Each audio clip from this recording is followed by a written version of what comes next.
Hey everybody, Model Man, and here in front of us is the Korbanth Star Destroyer Bridge.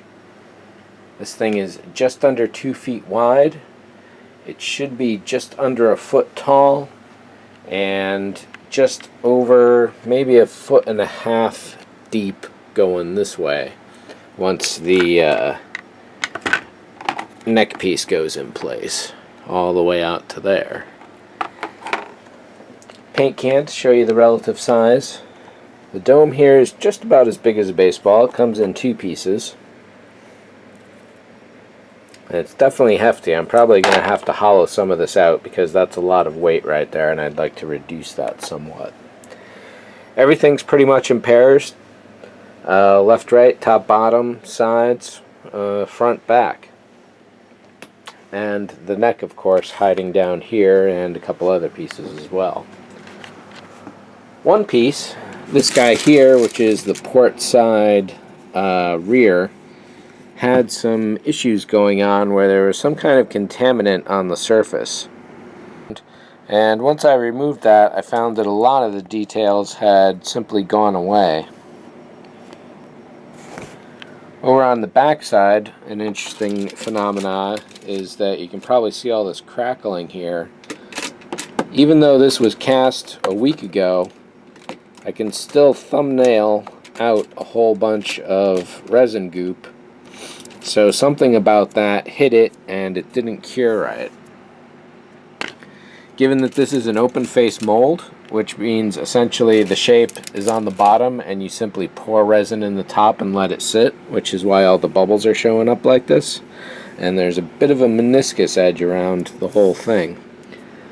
So something must have fallen into or on top of after it had already been setting.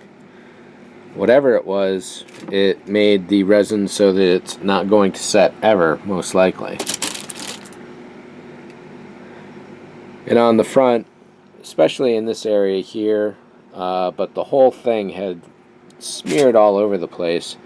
If you watch my video review of this kit, you'll get a better look at that, but even that probably wasn't the best photo I've taken of it or video. So I'm waiting on a replacement for that piece, but in the meantime there's a whole lot of other model kit to be building here. It comes with a little baby falcon to emulate the Empire Strikes Back, which would make this Captain Nita's Avenger. And the only single reference photo on the entire internet I've been able to find of this model lit up is the one stock photo op that they did of it back for the film, and this is it. So my intention is, of course, to light it. It turns out that the front side here does not exactly match up as well as it could to the model surface itself, which is these guys here.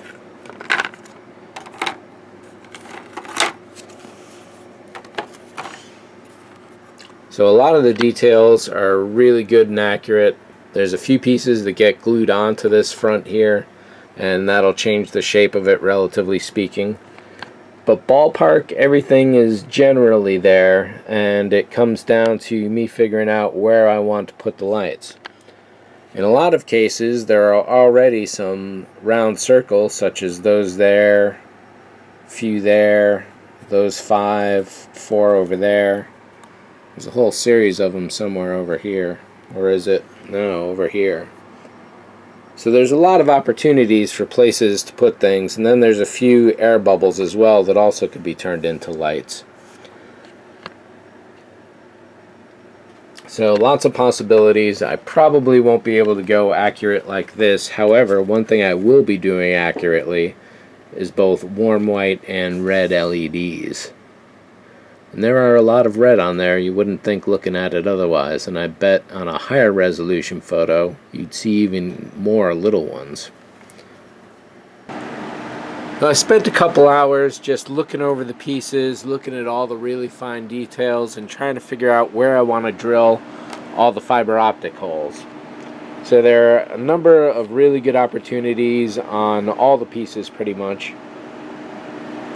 And looking over at the reference, so you can see here there are a number of red lights, They could be orange. Given the day, they were probably red. And warm white is the other color that I would say that those are. Up in here, for example, that's a grouping of 3, 2, and 3. So the photo is not that great a resolution, but it should get by. And doing a point-for-point comparison, this is similar, but it's not completely accurate to... The model is very similar, but it is not completely accurate to whatever photo this is, which I'm pretty sure is the Avenger, which is what I'm pretty sure this is, given that it comes with a little baby Millennium Falcon to stick on the back. So to figure out how I'm going to do everything, I wanted to glue stuff together right away, and in fact I did glue these guys into the base here. But those are the only pieces. I was going to glue all these guys together, but that would have been a mistake. So first up, what I'm going to do is drill all the holes I need. I'm going to do several different sizes. And comparing, it looks like there's about 25 decks of lights going on there. And then given the size of that compared to the size of this, and doing all the numbers and breaking it down, it was coming out to 4 and 5 millimeters per fiber optic point, which seemed really large. And indeed, putting a 5 millimeter LED in front of the pieces was also bad. So, but I do want to maintain scale. If the lights are too small, it's going to look huge. If they're too big, it's going to look small. So what I'm going to do is mix the diameters. There are a number of holes already set. There's 4 of them there, there's a few there, a couple over here, and so on.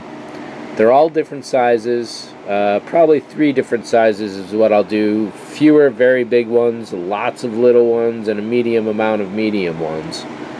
We'll see if I go with 4, but that's really getting ambitious because I'm going to have to change out the collet for every single one. So I don't know if I'm going to do one size and do all the pieces and then go to the next size, or if I'll just ensure that every single piece is done and then move on. We'll see. And I have to go through here and see which bits I like and how they match up to the fiber optics I have in stock. So up on the racks there, it's 0.25, 5, 7.5, and then 1 millimeter on the right. I got a little bit of 2 millimeter way over there on the edge, and even some side fire stuff way up there from Paul at thefiberopticstore.com. So I'm probably going to be going with 0.75, 1 millimeter, maybe a few 2 millimeters. We'll see, because I don't have a lot of that. And this model is big inside. It's going to be 2 feet across and nearly 2 feet long and about a foot tall. So there's definitely going to be a lot of fiber optic going on. So at this point, it's going to be a lot of drilling. One thing I did note. So one thing you'll note here, which looks really freaking awesome,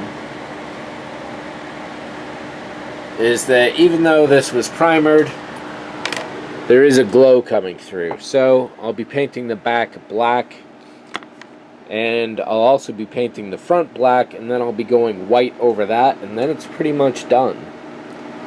I'm probably going to paint all the pieces first, assemble them, fiber optic, and then do touch-ups. We'll see how it goes. I'm not sure on the process yet.